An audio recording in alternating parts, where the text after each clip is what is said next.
puasa di bulan Ramadan berlangsungnya siang atau malam? Gak ada orang puasa malam.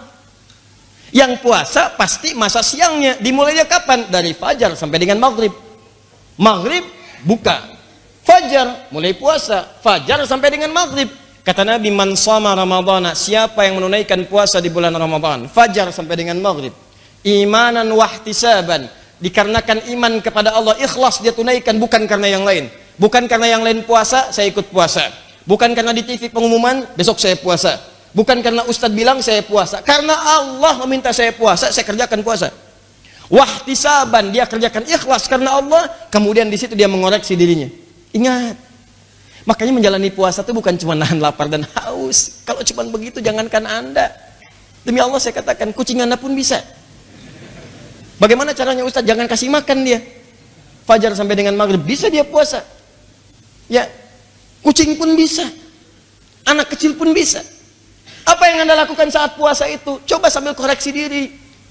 Muhasabah, ke kantor tetap ke kantor. Oh, Nabi aja perang Badar bulan Ramadan. Fatu Mekah bulan Ramadan. Ini Anda Ramadan tidur, bangun tidur, tidur lagi. Habis tidur, tidur lagi. Tidur, tidur. Ke kantor yang disasar musola. Mana musolanya? Pasti itu hadis palsu diamalin. Ya, siyamus shaimi niyamus shaimi ibadah. Tidurnya orang puasa adalah ibadah. Hadis palsu. Hadis palsu. Siyamus shaimi niyamus shaimi ibadah. Tidurnya orang puasa adalah ibadah. Hadis palsu. Hadis palsu. Yang harus Anda lakukan itu saat puasa itu sambil introspeksi diri, jalan. Begitu berangkat ke kantor kan Anda suka lewat jalan itu. Coba berapa kali Anda berbuat maksiat di jalan itu? Di sambil jalan tuh ingat-ingat.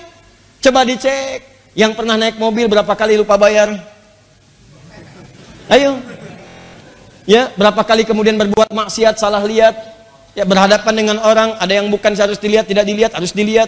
Saat turun berdesak-desakan, saat mengumpat, saat macam-macam, saat Anda lewat, maaf, saat lampu merah, berapa kali saat disusul oleh orang lain, kalimat Anda keluar, dan sebagainya. Itu kan maksiat, tadi itu akan bersaksi. Jadi begitu Anda lewat sambil Anda istighfari, masuk kantor, berapa kali berbuat salah di meja Anda itu? Berapa kali berbuat keliru di komputer Anda? Berapa kali bermaksiat, khianat pada pekerjaan Anda? Jam kerja Anda gunakan untuk mengerjakan kepentingan pribadi, itu kan khianat. Salah. Berapa kali mobil dinas dipakai untuk kepentingan pribadi? Padahal menyalahi ketentuan misalnya. Ada ketentuan, kerjakan. Ada perizinan, silahkan, tidak ada masalah. Tapi berapa kali kita melakukan keburukan di siang hari? Istighfari di situ. Istighfar, istighfar, istighfar. Apa kata Nabi? Ghufira lahu ma taqaddama min dzambi. Semua dosa-dosa yang pernah dikerjakan selama dia istighfar, merenung, salah-salah, itu diampuni semua dosanya dari sejak dia berdosa sampai dengan detik itu. Tapi kan ada orang yang siangnya diampuni, maaf malamnya bikin dosa lagi. Ya, baru buka, udah mau datang, siap-siap sholat tarawih, nanya, masjid mana? Alisan, imam siapa? Irfan. Panjangan sholatnya, pindah aja sana. Kemarin kan bacanya begitu-gitu juga ya, masa mulai 7:30 berhenti 7:30, misalnya, terus diungkit, terus gak nyambung nih kemana-mana. Kan udah keliru tuh. Makanya tiba kemudian muncul hadis yang kedua. Perhatikan yang kedua ini.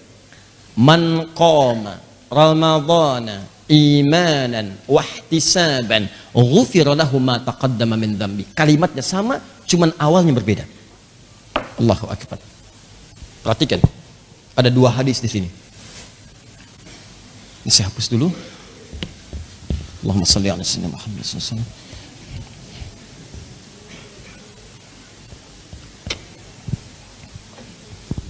Jadi hadis yang pertama, man shama. Hadis yang kedua, man qama.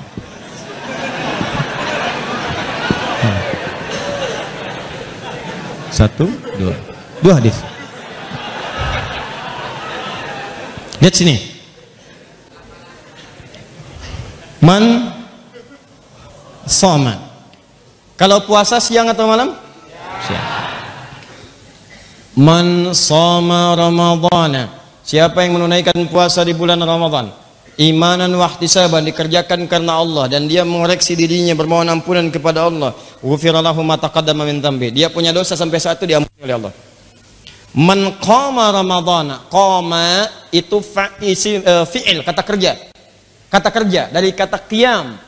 Kalau ada qiyam, tidak pernah disebutkan dalam sunnah kata qiyam koma kecuali ibadah di malam hari. Yang dimaksud qiyamul lail, sepakat semua ulama. Yang dimaksud tarawih, salat di malam harinya. Man qama ramadhana, siapa yang menunaikan salat di malam-malam Ramadan. Salat malam.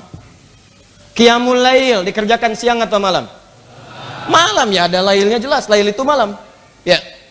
Man qama, siapa yang menunaikan qiyam, bangun malamnya. Tuh lihat sini. Imanan wahtisaban, bukan sekedar qiyam. Kalau cuman qiyam, mungkin anak-anak juga bisa. Ya, hampir semua kalangan bisa yang mampu berdiri. Datang, salat selesai. Tidak. Kata Nabi, aduh jangan cuma sekedar datang, salat pulang, bukan begitu caranya. Kata Nabi, imanan wahtisaban, tunaikan karena Allah. Ikhlas. Lalu ihtisab. Di sela-sela rakaatnya, sujudnya atau jeda rakaat ke rakaat yang lainnya, ayo ihtisab, muhasabah, minta ampunan. Minta ampunan. Makanya Nabi mengajarkan doa di setiap jeda rakaat. Allahumma innaka afuwun tuhibbul afwa fa'fu anni. Tuh. Dibaca dan bukan sekedar dilafadzkan, bukan. Ya selalu kalimatnya bukan talaffuz bil lisan fahasiba. Bukan cuma diungkapkan dengan lisan, tidak. Tapi maknanya dengan jiwa, rasakan dengan hati. Allahumma innaka afuwun, ya Allah engkau itu punya sifat pemaaf dan pengampun dosa. Tuhibbul afwa, dan engkau mencintai orang-orang yang minta maaf. Fa'fu anni, aku mengaku aku punya banyak salah sampai malam ini ya Allah. Ampuni saya ya Allah. Jika engkau wafatkan saya di malam ini, ridhai saya ya Allah. Ampuni dosa saya ya Allah, tangisi dosa Anda pada saat itu. Jadi begitu Anda lakukan, ghufira lahu ma taqaddama min dzambi, maka sampai detik itu semua dosa Anda sampai detik itu diampuni oleh Allah. Hilang. Anda bayangkan, tidak ada waktu dalam setahun itu yang siang malamnya menghadirkan ampunan seketika dari semua dosa kecuali Ramadan. Makanya Allah mengatakan syahr Ramadan, kalimat syahrnya disebutkan, kalimat Ramadannya dimunculkan. Yang ini bukan sekedar menyebutkan waktu kapan kita berpuasa, tapi menguatkan dosa-dosa akan diampuni. Yang ini menegaskan bukan sekedar sebulan puasanya, tapi ampunan itu pun akan berlaku selama sebulan siang dan malamnya.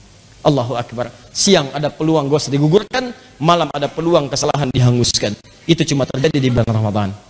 Makanya semua sahabat-sahabat Nabi setelah ayat ini turun, terlebih ketika menyebutkan Ramadannya, mohon maaf teman-teman sekalian, tidak ada yang menyikapi semua sahabat Nabi Sallallahu Alaihi Wasallam bulan Ramadan kecuali penuh dengan kesungguhan, keseriusan. Bahkan Nabi sendiri memberikan contoh-contoh itu supaya bisa diikuti oleh umatnya. Jadi bayangkan, kalau manusia saja memberikan hadiah terbaik Anda kejar, kenapa Allah yang sudah menyampaikan ini yang terbaik ya aku berikan, ini sesuatu yang paling istimewa yang aku persembahkan, kenapa tidak kemudian kita siapkan yang kita kejar itu semua? Maaf, ini saya kasih gambaran ya. Di hadis Muslim, riwayat sahabat Abu Hurairah radhiyallahu taala anhu, di saat masuk surga tuh begini, ini ada kanan dan kiri. Yang kanan amal soleh, yang kiri amal salah. Ya, ada soleh, ada salah. Nanti saat kiamat itu terjadi, kemudian dihisab kita di hadapan Allah Subhanahu wa taala. Ya. Dan semoga kita insyaallah mudah-mudahan dijadikan ahli syafaat yang tanpa hisab insyaallah ya. Nanti kalau sudah masuk ke bahasan, saya sebutkan ada dua amalan yang kata Nabi langsung itu ketika dikerjakan itu bisa memberikan syafaat pada kita di hari kiamat. Ada dua amalan, ya. Amal saleh, amal salah. Ketika seseorang berbuat amal saleh, kemudian berbuat salah, maaf, maka pahala amal salehnya nggak akan dihitung, tapi hanya akan digunakan untuk menutup kesalahannya. Ya, ya'ti yaumal qiyamati bi salatin, salat amal saleh, wasiyamin, puasa amal saleh, wa zakatin, zakat amal saleh. Perhatikan baik-baik. Wa ya'ti qad syatama hadza, cuman saya yang suka mencela si fulan. Wa qadzafa hadza, pernah menuduh si fulan. Wa akala mala hadza, mengambil harta dengan cara yang tidak dibenarkan. Maaf. Wa daraba hadza, senang berselisih sampai pukul-pukulan. Ya, berkelahi dan sebagainya. Awas, hati-hati. Wa safaka dama hadza, bahkan ada yang menumpahkan darah, bahkan menyebut nama Allah di dalamnya. Allahu Akbar, tembak A, B, bom C dan sebagainya tanpa dengan kaidah yang dibenarkan, yang keliru. Maka hati-hati, lihat kalimatnya. Tu'khadhu hadza min hasanati wa hadza min hasanati. Kalau ada orang berbuat salat lantas mencela orang lain, maka pahala salatnya itu hanya akan digunakan untuk menutup celaan yang tadi disebutkan. Hilang. Diambil, nutupin ini. Ini bahaya. Anda habis sholat, keluar masjid, nyela orang misalnya. Dia belum kelihatan sholat dalam pandangan Anda. Mungkin dia sholat di masjid lain, berpapasan dengan Anda. Ya, lihat tuh si fulan tuh. Iya, kayak ahli surga aja ya. Iya ya. Waktu zuhur begini udah lewat, belum ke masjid. Semoga diberikan hidayah oleh Allah. Iya, nggak seperti kita. Iya, mudah-mudahan wafatul khotimah. Misalkan, itu saat dibincangkan, seketika mengalir pahala itu yang Anda dapatkan kepada orang tadi. Jadi kalau Anda dicela oleh orang lain, nggak usah marah dulu, karena ditransfer pahala. Jangan dibalikin lagi, udah dikasih dibalikin lagi. Dasar kamu begini, dibalikin lagi. Kamu juga begitu, ya nggak ada ujungnya. Paham ya?